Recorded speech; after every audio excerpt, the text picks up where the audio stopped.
She cancels on you last minute again. Not once, not twice, but enough times for it to feel less like coincidence and more like a message. She speaks to you in a tone she'd never use with her boss, never with her friends, never in public. She throws words your way that sound more like commands than conversation.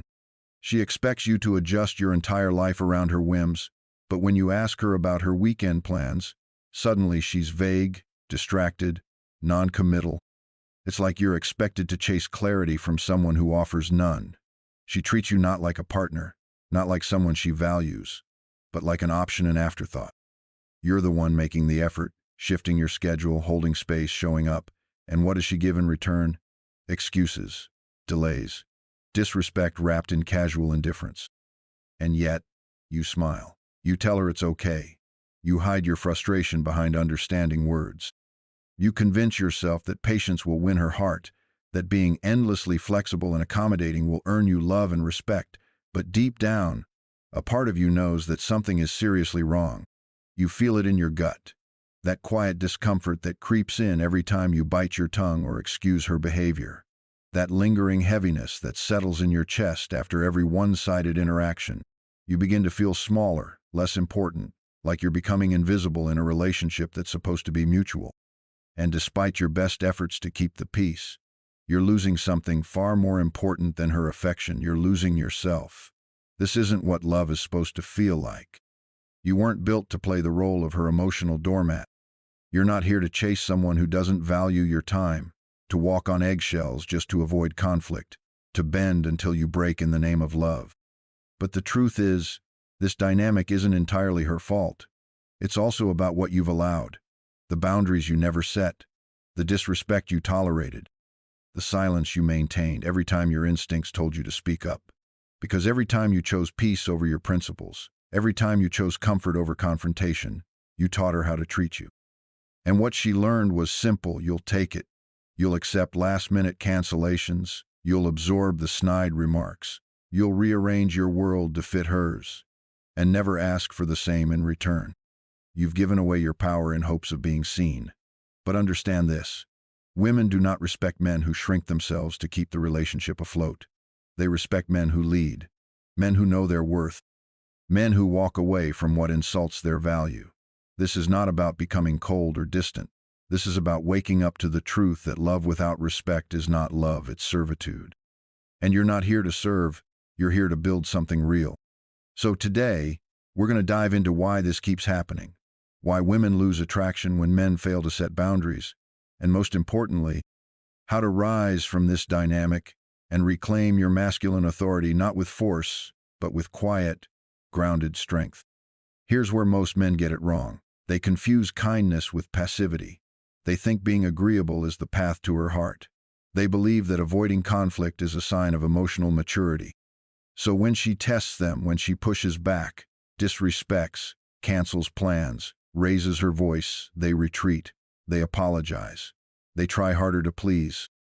They imagine that if they just keep showing how nice they are, she'll eventually stop testing and start appreciating. But women don't test you to be cruel.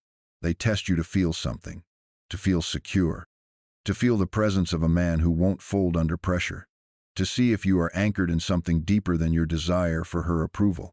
Because that's what she's really looking for: strength. Not brute strength, not aggression, but emotional fortitude, the ability to hold your ground without exploding, the calm confidence of someone who leads not through control, but through certainty. These tests come in many forms. She cancels plans at the last minute not because she hates you, but to see if you'll respect yourself enough to say, "That doesn't work for me." She raises her voice to see if you'll quietly absorb it or calmly say, "I don't accept that tone." She flirts with other men in front of you not because she wants them, but because she wants to know, do you have a backbone or do you collapse under pressure? Will you take a stand or stay silent? Most men fail these tests because they don't even know they're being tested. They think the goal is to be liked, to stay in her good graces. But in trying to be liked, they lose their edge. They become predictable, passive, forgettable. And in doing so, they kill the very thing that drew her to them in the first place.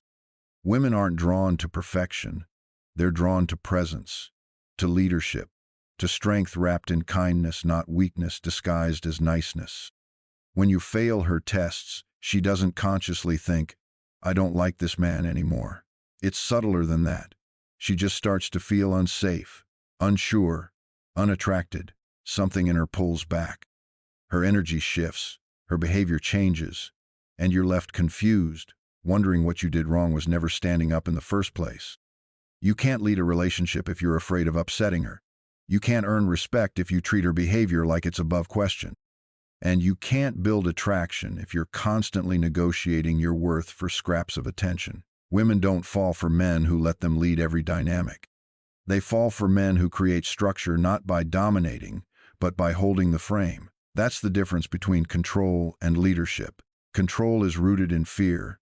Leadership is rooted in self-respect. And when you begin leading yourself with clarity and certainty, she feels it. She relaxes. She softens. She stops testing and starts trusting. Because now she knows this is a man who won't crumble under pressure. A man who doesn't need her approval to feel valuable. A man she can respect and in respecting desire. Here's what most men never realize until it's too late. Setting boundaries doesn't push her away. It draws her closer. Not because she enjoys being restricted, but because boundaries create safety. And a woman cannot fully open herself, emotionally or physically, to a man who feels unstable. If she senses that you'll tolerate anything just to keep her around, she won't feel safe enough to relax into her femininity. She'll feel like she has to lead. She'll feel like she has to constantly test, to see where your edge is, to find the limits of what you'll allow. And when she finds none, she loses trust. Attraction dies not because you weren't good enough, but because you had no spine, because you weren't rooted in anything deeper than your need for her validation. That's why a woman will sometimes say she wants a nice guy, but then leave him for someone who seems colder, more grounded, more certain. It's not about cruelty. It's about polarity. Femininity gravitates toward masculinity. But masculinity without boundaries is like a ship without a keel, easily tipped over, unable to steer. You must become the man who calmly says, no, that doesn't work for me. Not with anger, not with emotional reactivity, but with simple truth. You don't need to explain or defend your standards. You don't need to beg for respect. You simply embody it. You walk it. And when you do, something incredible happens. She either rises to meet your standard, or she falls away. Either way, you win. Because what you've reclaimed is not just your self-respect, but your ability to lead your life on your own terms.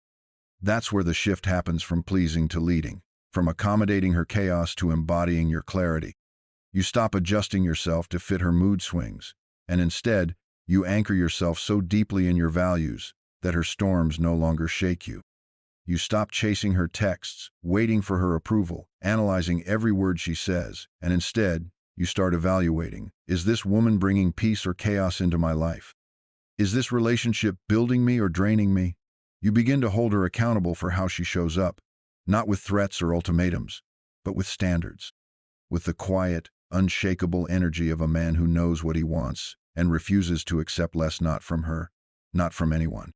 And when she sees that, when she feels that shift in your energy, two things happen. One, she either leaves because she can no longer manipulate you, or two, she softens, surrenders, respects. Because she finally sees you not as a boy trying to impress her, but as a man who doesn't need her to feel whole. And that changes everything.